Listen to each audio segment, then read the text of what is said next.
নমস্কার বন্ধুরা, news time চ্যানেলে আপনাদের সকলকে স্বাগত জানাই। বন্ধুরা, রোজ ভ্যালি চিটফান্ড কেলেঙ্কারির কথা আপনারা সকলেই আশা করি জানেন।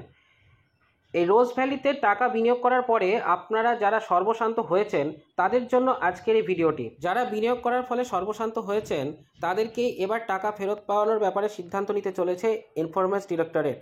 অলরেডি কিছু ব্যক্তি ইতিমধ্যে তাদের ব্যাংক অ্যাকাউন্টে টাকা ফেরত পেয়েছেন। তো এই টাকা ফেরত পেতে গেলে আপনাদেরকে কিভাবে কোথায় আবেদন করতে হবে সেই ব্যাপারে বিস্তারিতভাবে এই ভিডিওটিতে আমি আপনাদেরকে জানাবো। তো বন্ধুরা, ভিডিওটি স্কিপ না করে পুরো ভিডিওটি শুরু থেকে শেষ অবধি দেখতে থাকুন। এই ধরনের ইনফরমেটিভ ভিডিও সকলের আগে পেতে হলে বন্ধুরা নিউজ টাইম চ্যানেলটিকে সাবস্ক্রাইব করে পাশে থাকা বেল আইকনটি প্রেস করে অল নোটিফিকেশন অপশনটিতে ক্লিক করে দেবেন। চলুন আর সময় নষ্ট না করে বিস্তারিত ভিডিওটি শুরু করা যাক।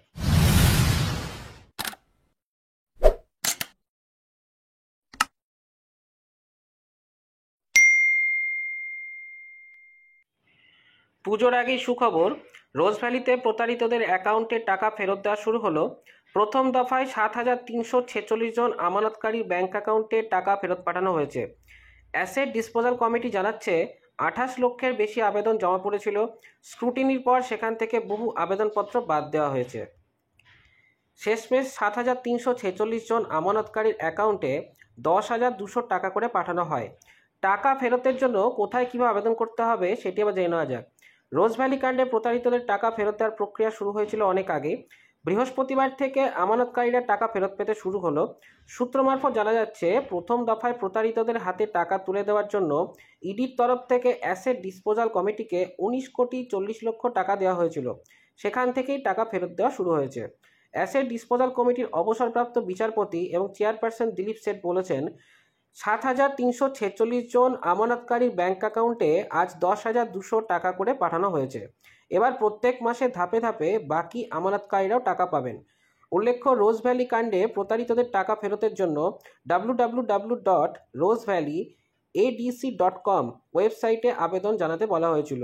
বন্ধুরা, এই ওয়েবসাইটটির লিঙ্ক আমি আপনাদেরকে ভিডিওর ডেসক্রিপশন বক্সে দিয়ে দেবো। আপনারা ডেসক্রিপশন বক্সে ভিজিট করে এই লিঙ্কটিতে ক্লিক করলে সহজে পৌঁছে যেতে পারবেন অফিসিয়াল ওয়েবসাইটে। সেই মতো ওই ওয়েবসাইটে আবেদন জানান লক্ষাধিক মানুষ। সেখান থেকে স্ক্রুটিনির পর বহু আবেদনপত্র বাদ দিয়ে 7,000-এর কিছু বেশি মানুষের অ্যাকাউন্টে প্রথম দফায় টাকা ফেরানো হয়েছে। জানা যাচ্ছে, এদিন রোজভ্যালি কাণ্ডে প্রতারিতদের টাকা ফেরত নিতে বৈঠক হয়। সেখানে হাজির ছিলেন কেন্দ্রীয় তদন্তকারী সংস্থা এনফোর্সমেন্ট ডিরেক্টরেটের জয়েন্ট ডিরেক্টর সুদেশ সেওয়ার। সুদেশ বলেন, রোজ ভ্যালির যত সম্পত্তি আছে সেগুলো নিয়ম মেনে ধাপে ধাপে প্রতারিতদের ফেরত দেওয়া হবে। ইতিমধ্যেই প্রথম দফায় 7,346 জনকে 10,200 টাকা করে দেওয়া হয়েছে। এরপর আস্তে আস্তে বাকিদের অ্যাকাউন্টেই টাকা পাঠানো হবে বলে জানা যাচ্ছে। 2014 সালে রোজ ভ্যালি মামলায় এফআইআর দায়ের করে কেন্দ্রীয় এজেন্সি সিবিআই। পরের বছর কেন্দ্রীয় এজেন্সি ইডির হাতে গ্রেপ্তার হন রোজ ভ্যালি কর্তা গৌতম কুণ্ডু। তার মোবাইল ফোন, ল্যাপটপ বাজেয়াপ্ত করা হয়েছে। তবে সম্প্রতি সিবিআই সূত্রে জানা যায়, তার মোবাইল ও ল্যাপটপের হদিশ মিলছে না। ইতিমধ্যে এই নিয়ে ইডির তৎকালীন 3 জন কর্তাকে জিজ্ঞাসাবাদ করা হয়েছে বলে খবর। বন্ধুরা, এই ছিল বিস্তারিত খবরটি আপনাদের কাছে কতটি ইনফরমেটিভ মনে হয়েছে তা অবশ্যই ভিডিও কমেন্ট সেকশনে কমেন্ট করে জানাতে ভুলবেন না। এই ধরনের খবরের ইনফরমেটিভ ভিডিও সবার আগে পেতে চ্যানেলটিকে অবশ্যই সাবস্ক্রাইব করে দেবেন। চলুন, দেখা হচ্ছে পরের ভিডিওটিতে।